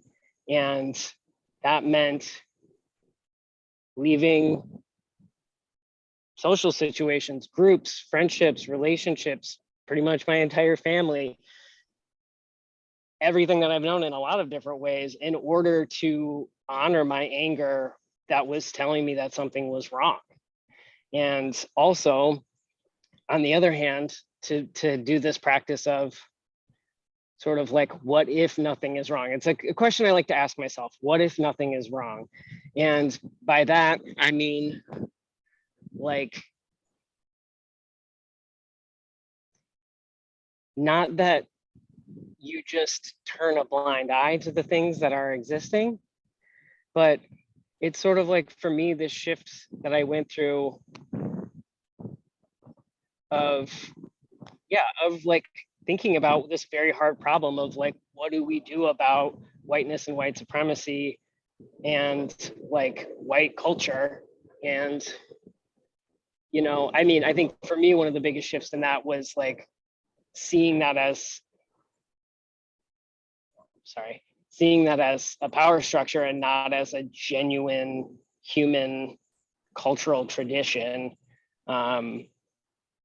And like seeing the difference between humans and power structure, and like that, kind of really inarticulate today, I'm sorry, but basically like seeing that there's like, I'm a human, you know, I'm certainly somebody who is, you know, considered white in the world. And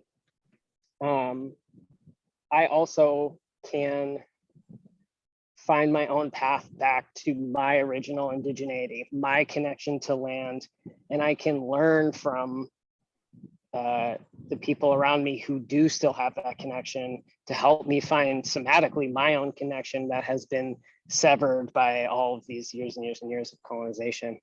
And like, yeah, like just, sorry, man, I'm saying too many things at once, but with like being okay in my own body and in my own illness and stuff, like, you know, people don't get this, and I've been able to finally mostly let that go, but I spend most of my time in bed, and I've really had to let go of, especially because I look healthy. You know, people look at me, especially when anyone's seeing me, it's when I'm able to get out of bed. Inherently, I'm like, I'm already doing my best right now.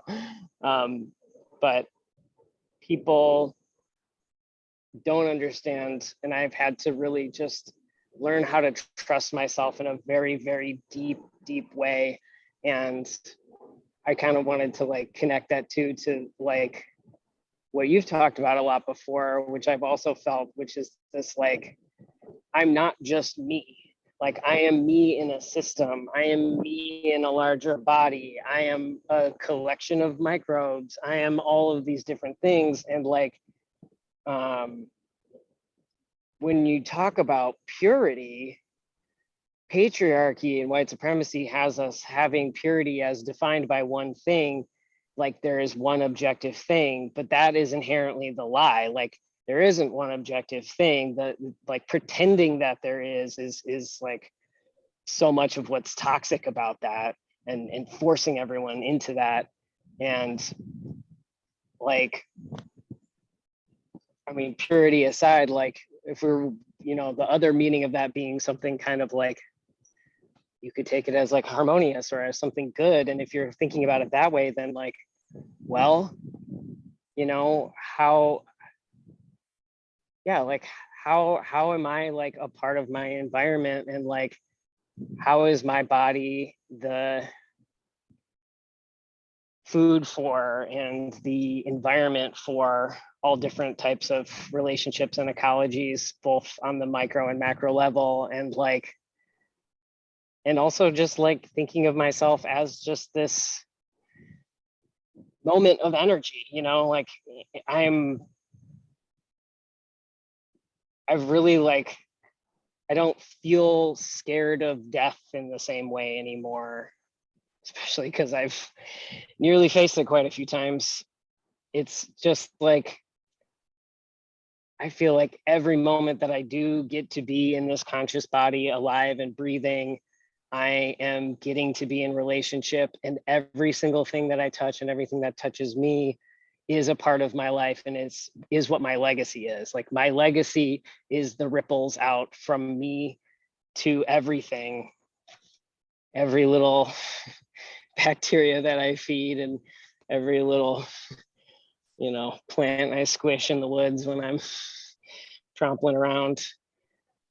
So I think there's a lot more ease inside of that experience, and also that like it's not, I feel like what I'm describing right now can sound really like light and peaceful and nice, and it is that too, but it's also being fully embodied in my rage when I feel it.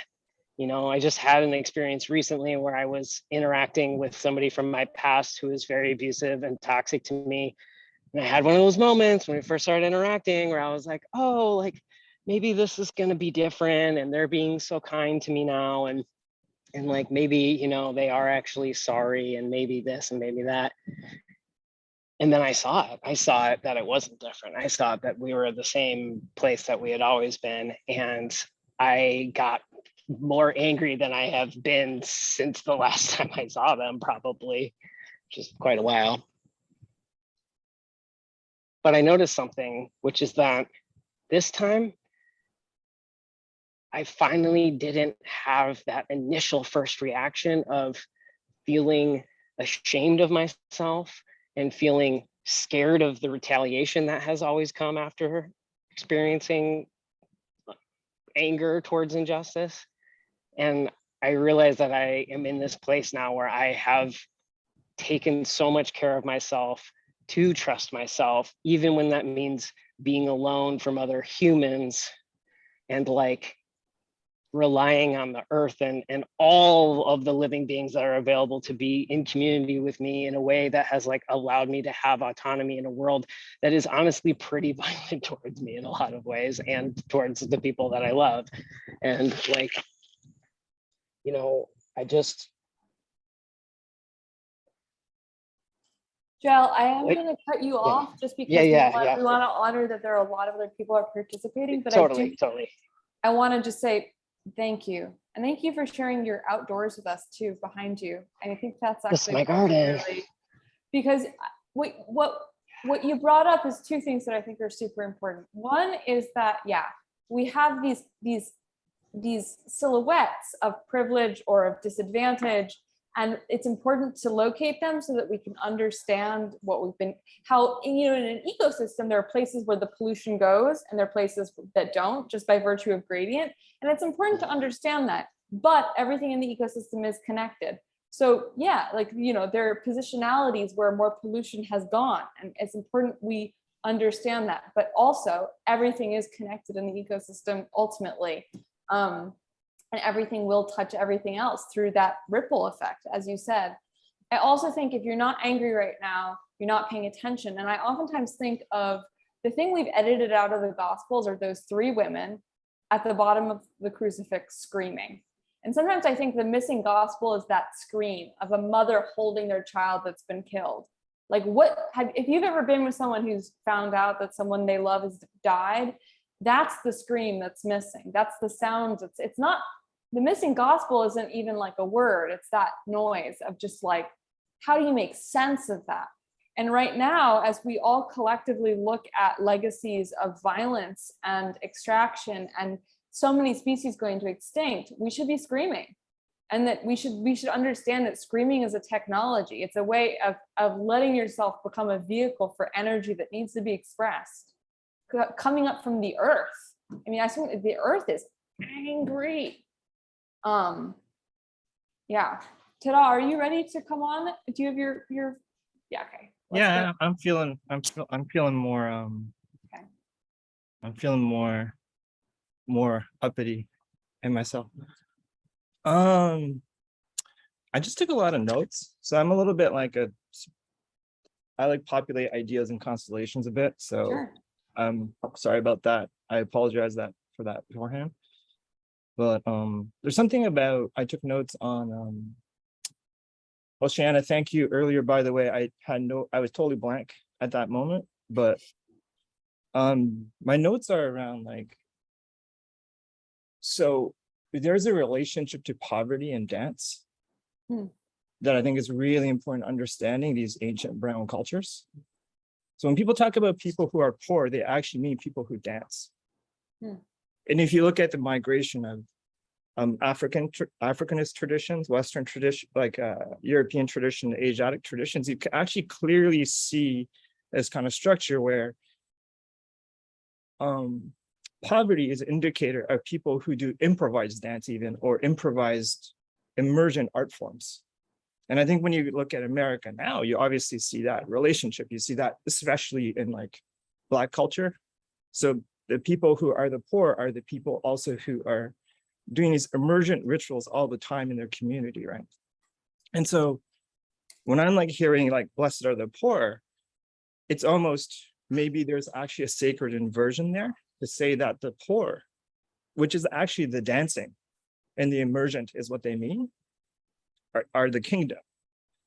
And when you take the word kingdom, we tend to put it up high, but actually in the study of Kabbalah, it's in the feet and the root chakra system. So what that means, well put, yeah. Yeah, the tree of life. Yeah. But what they're actually saying is that the kingdom is in the tree of death, which is in the root system, which is the microbial and the mycelial. So the dancing mushroom, right? So this is what I think what poor, indigenous, Black, disabled, trans, queer, like all the people who have, including myself, have these oppressed identities. Like we are actually, that aspect of us is actually the micro-remedial dance that's happening emergently. It's how I understand it. Like if we really take this map of culture as body, and then body as ecosystem, you see that micro-mediation that's happening. You look at, Black inner city youth, that's totally what they're doing. They are totally unpaid metabolizing the trauma of our times. And I can't just fucking get over that shit. And then you see this culture, it's truly fucking microbial. It's emergent. It's completely emergent. Every city has a different dance, as in every city has a different deity, a different ancestral transmission being given to the local people, for channeling their ancestors through the ground. I don't know from fuck where, but there is this relationship to poverty, disability, queerness, and all these things, to darkness, and improvisation and emergence. And so there's just something I think, like, I guess what I hear is like, we also, when we lose the microbial aspect of our culture, you lose the microbial aspect of your body.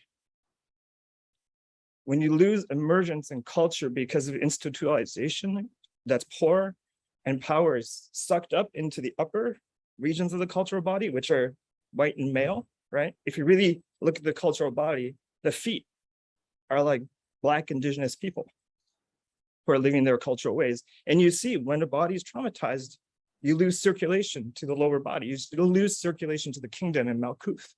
So that is like the world we see right now. The whole cosmic, like our Earth's ecosystem is traumatized as a whole fractal, And so there's something, it's so, this is why like when I met you, I was like, whoa, you're talking about microbes? Holy shit. Like, all right, we're talking about microbes. It's like the microbes are really actually the manifestation of the divine in our body. And that's a sensibility very lost in Western culture. And that also speaks to the loss of emergence, and multi-point origin, and, all the mycelial interrelationships of ideas and beings get lost. So anyways, this is a whole like, Kabbalah is really cool. Understanding Malkuth as the earth is, sorts out a lot of shit. That was my today's takeaway. Yeah, that was kind of like my blurb. Yeah, thank you. Thank you. And thank you, Sharon. I also want to say thank you into the chat for everyone. We're all metabolizing these ideas together. Thank you, Carolyn. Thank you for everyone that, yeah, the way we approach and digest our whiteness, digest our privilege, and digest all of these positionalities is through the microbial approach, which is throw as much on as possible. And it's about, a healthy gut is not a gut with one microbe in it. It's a gut, as you said, Tada, with many different dances. And yeah, I will say that as we bring in Kabbalah, Kabbalah is a complicated thing, and it does really come well after the fact of Jesus. So there's a lot of discussion about what Malkut meant in that time period. It was associated with the root, and it was associated, this is the really interesting thing, is the words in Aramaic, there's not the same, just verbally, in terms of how the language is structured, the same idea of inside and outside. And that's fascinating, is like, in the Aramaic that Jesus is using, is when he's saying the kingdom is amongst you, he's saying the kingdom is inside, outside, interactive. And so dance, I feel like, is an incredible metaphor. The kingdom is always moving. It's always about movement. It's always about bodies moving together. That if the bodies aren't moving together, the kingdom isn't happening. If the kingdom is an event, you have to keep moving to keep it happening. I would say I am definitely not a person who is well versed in Kabbalah as having been developed post Second Temple period. But you do have to be really careful that you're not reading white Christian perspectives on Kabbalah. So that's the one perspective I think Tada may know some interesting stuff about that. Yeah, and maybe in the Discord people can share their resources on that, because I would love to read more.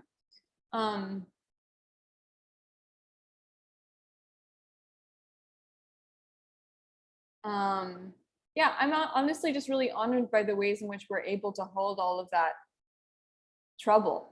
Because, you know, that's where we started with the Gospel of Thomas, is like, if you aren't troubled, you'll never reach the marvel. We have to go through that trouble.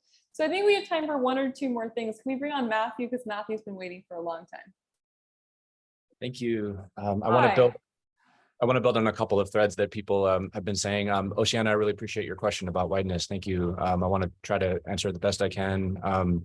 So I understand whiteness as something that's inside and outside of me at the same time. It's like a social technology, maybe a demonic force. It's from oppression. It's from colonization and slavery, right? And it's something that tells me to distance myself from and oppress Black people and Indigenous people. And also to say, okay, even if I'm being oppressed as a queer person, I shouldn't fight back. I shouldn't be angry. I shouldn't resist the system. If I'm being exploited as a worker, I shouldn't resist my boss, because at least I'm being treated better than Black people. And I think that's something we can, speaking to, to white folks on the Zoom here, like that's something we can, I think learn to challenge and kind of, hopefully deconstruct some of that. We can't do it alone, and it's not going to disappear unless the structures that reproduce it are overthrown. So that's something that, I think we need to support, like Black liberation movements and Indigenous decolonization movements that can do that. But I'm thinking also about, I'm curious how many people have Mediterranean ancestors or are in touch with ancestors who are from this region of the world that we're studying, right? And I appreciated Tada and Oceana and Sophie and other folks talking about, this part of the world was Northwest Afro-Asia, right? This was not a distinct separate continent called Europe. This was Jesus was African. And I'm thinking, my ancestors were too, but then they sold out. They became white. They assimilated. They sided with the empire against Black people. They sided with the empire against Indigenous people.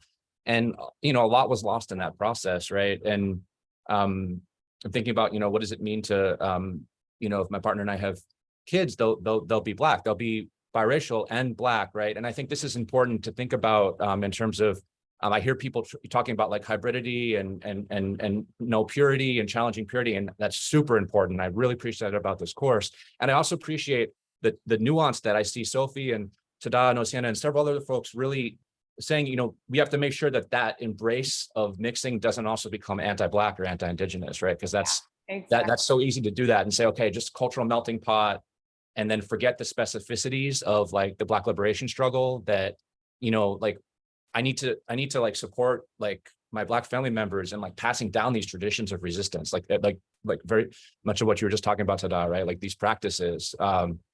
So that's a specific culture that, there's also mixing and complexity and no purity. And there's a specific tradition of Black liberation that I need to be in solidarity. I am in solidarity with, right? I'm rooting for that, for Black folks to win.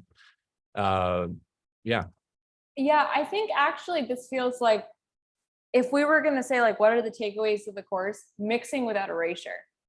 Because what we're looking at is what happens when mixing erases, which is like when the Romans, the Greeks come down and steal all the partnership cultures and try to erase them. And then we look when the Romans come in trying to erase brown Jesus. Like that's mixing with erasure. But how do we do mixing now, which is taking these old stories and mixing them in now in a way that honors the gradients and the differences that actually bring complex ecosystems into life? Like, you know, and we don't want monocrops with one thing growing. We also don't want crops that come in and kill other crops. We want complex, tangled collaborations. So mixing without erasure, I think that's a really important place to highlight. Time to lichenize, yeah. And the thing about lichens that are really interesting is they can de-lichenize. They lichenize and then they de-lichenize, and then sometimes an algae goes and partners with another fungi. But the key is movement. The key of the kingdom is to keep moving, to keep collaborating, to keep interrupting dominant paradigms that say that everything should be the same. Okay, I think we have time for one more question. Let's do it.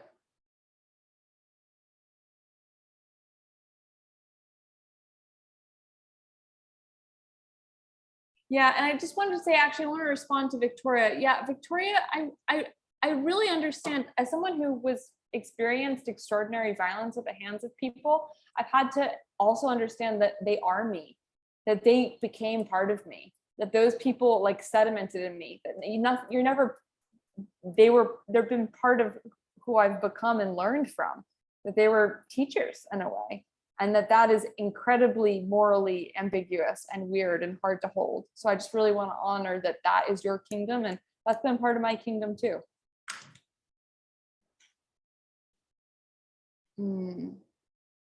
Ooh, gosh, thank you, Matthew, for this incredible resource you just gave us. I'm so excited. I get so excited when someone sends something like that. Okay, Anne, I'm gonna bring you on. I think we have one more thing. Hi, I think I can be quick. Oceana, I wanted to speak directly to your question, and my background is as a dancer, and my education is I got a degree in dance and choreography. And she said, how does it land in your body?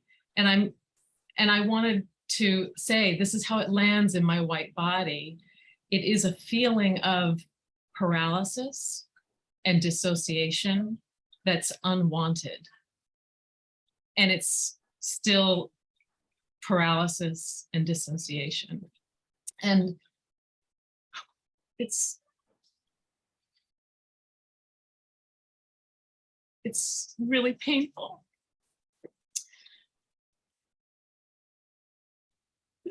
And I remember when I was learning African dance, and I knew that I looked so goofy and ridiculous, and I was trying so hard to mimic the movement I was watching and seeing how the movement in my Black peers was coming so naturally from their feet. So this is speaking to what you were talking about, Tada. Like there was this connection that I didn't understand, and I couldn't figure out how to do it. And the way that I tried to find that movement in my body was to minimize, because as a white body, my movement was way up high. It was up high in my head, and it was very light. And I just am longing for that connection. And I don't know if you've read anything Tada has written about this, but this is what Tada writes about specifically, which is that whiteness is that dissection between that root and that top, and that you can't dance if you have that disassociation. I want to share one anecdote, and I think then we do need to go. Ansu, is there any way you could write your thing in the chat and I could try and combine this, or because I do want to honor that you've been waiting for a really long time. Come on, Ansu, and then I'm going to try and do it all together. That's really kind of you to include me. Yeah, I don't want to not include you. I only just wanted to add one reference in here about the discussion of thinking of this. You've really brought in so many cultural analyses into this, but we could also think about being human as being animal. And book by Melanie Challenger from 2020 called How to Become Animal or something, because our entire human culture in a way is premised on denying our animality. And she really investigates that, and particularly the way our brain works and the way that so many people on this chat have talked about feeling alienated and feeling sort of, stuck apart from the group social primate brain, which is what we have, is that the person with the loudest voice who repeats their mantra the most tends to win over the group think. And people who see truth and who have other sensibilities are marginalized and made to feel so awful. And that's a very social primate brain artifact among us. And we neglect to analyze that as simply our animality and part of being a social primate mammal. And it always helps me to do that, because I felt so marginalized throughout my life. And now it helps me to just look at these people as sort of group, a bunch of primates sort of hollering at each other and saying, yeah, we're right, and being bullies. But anyway, Melanie Challenger, How to Become Animal is irrelevant. Please, and if you're in the Discord, which I think you are, please add that resource. And I want to end with two things by saying, which is our teachers about how to find that root chakra energy again are going to not be humans. I'm going to come back to the start of the course and say that it's your mentor, it's the place where you live, it's going outside and saying, like, I don't know how to do this, I'm frozen, and putting your butt on ground and saying, like, all right, come up through me, like, do this thing. And the one thing I'm going to offer is I have had a lot of disassociation between those two parts of my body. And then I had this terrible injury where I basically cut off the top of my kneecap and couldn't move for 2 months. And I'm a person who loves to move, and it freaked me out. And so I would sit on the floor and wouldn't be able to stand up or run or walk. And I started to dance just from my butt. The only thing connected to the floor was my butt. And it was just, I was like doing a sea anemone dance. And it was the weirdest thing I've ever done. And I did it for like 2 hours a day. And it like woke something animal up in me. It was like, this is not the way you're supposed to dance. Your feet aren't even on the ground. Nothing is happening in the correct way, but you're accessing this way that your body can move within constriction. And so, gosh, if you want a weird somatic exercise that I've arrived at, just do the anemone dance. Actually put your root on the ground where you are. And for people who can't walk and don't have a lot of mobility, sometimes thinking about how you can move within constriction can open up all sorts of different perspectives. And I'm going to include in the resources, I wrote a piece called Making Kin with Disability that was problematizing how a lot of ecological embodiment conversations don't allow for the limitations of having a disabled body. Like they're like, you have to go find a sit spot. Like, but what if you can't leave bed? Like JL was talking about, like, I don't leave bed that often. Like, how do we access this when we can't move? So I'm going to offer that as well. I do think we need to go. Does anyone have anything pressing they want to say? I just feel really honored that we've had such a complex conversation and been able to all hold it. It feels pretty powerful.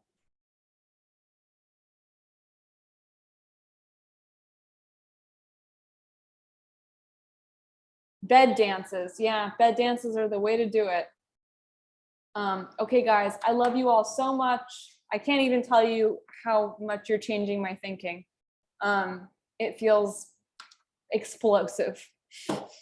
Okay, bye.